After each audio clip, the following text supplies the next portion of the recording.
Hello friends, अब हम सम्राट अशोक के बारे में जानेंगे।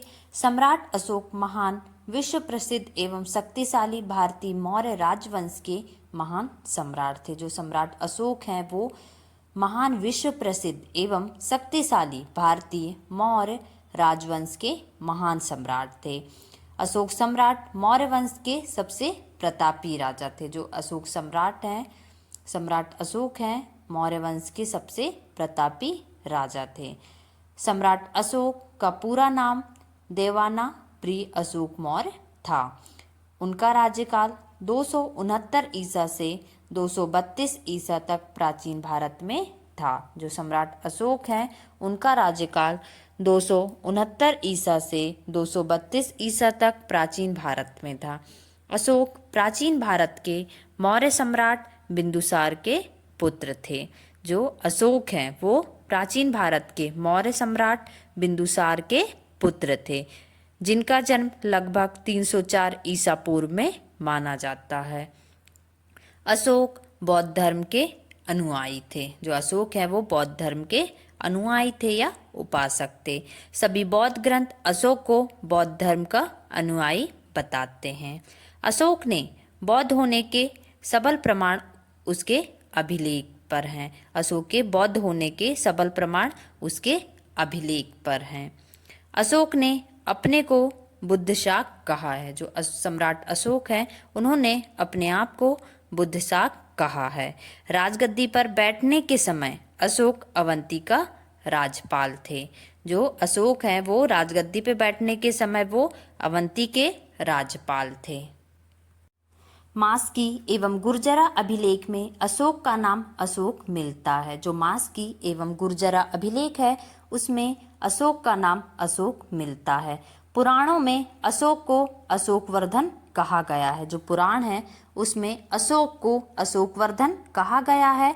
उपयुक्त नामक बौद्ध भिक्षु ने अशोक को बौद्ध धर्म की दीक्षा दी थी। जो उपयुक्त नामक बौद्ध भिक्षु थे उन्होंने अशोक को बौद्ध धर्म की दीक्षा दी। अशोक ने आजीविकों को रहने हेतु बराबर की पहाड़ियों में 4 गुफाओं का निर्माण कराया, जिनका नाम कर्ज, चौपार, सुदामा तथा विश्व झोपड़ी था। अशोक की माता का नाम सुभ्रदांगी था। अशोक ने बौद्ध धर्म के प्रचार के लिए अपने पुत्र महेंद्र एवं पुत्री संघमित्रा को श्रीलंका भेजा।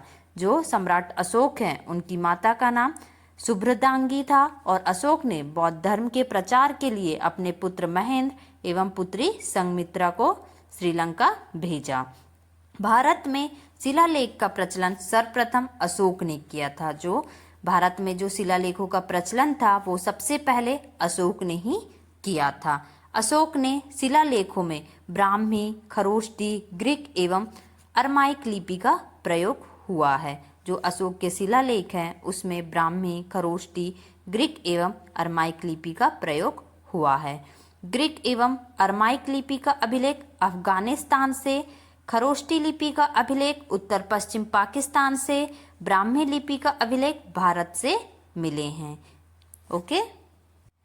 अशोक के अभिलेखों को 3 भागों में बांटा जा सकता है। जो अशोक के अभिलेख हैं उनको 3 भागों में बांटा जा सकता है। पहला भाग है शिलालेख, दूसरा भाग है स्तंभ लेख और चौथा भाग है गुहा लेख।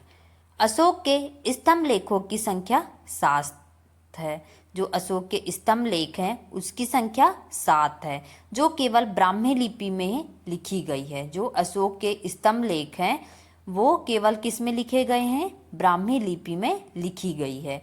यह 6 अलग अलग स्थानों से प्राप्त हुआ है। पहला स्थान है प्रयाग स्तंभ लेख, दूसरा है दिल्ली टोपरा, तीसरा है दिल्ली मेरठ, चौथा है रामपुरखा, 5वां है लौरिया अरेराज और 6वां है Lauriya Nandangarh.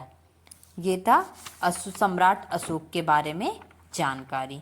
Thank you for watching this video. Please like and subscribe.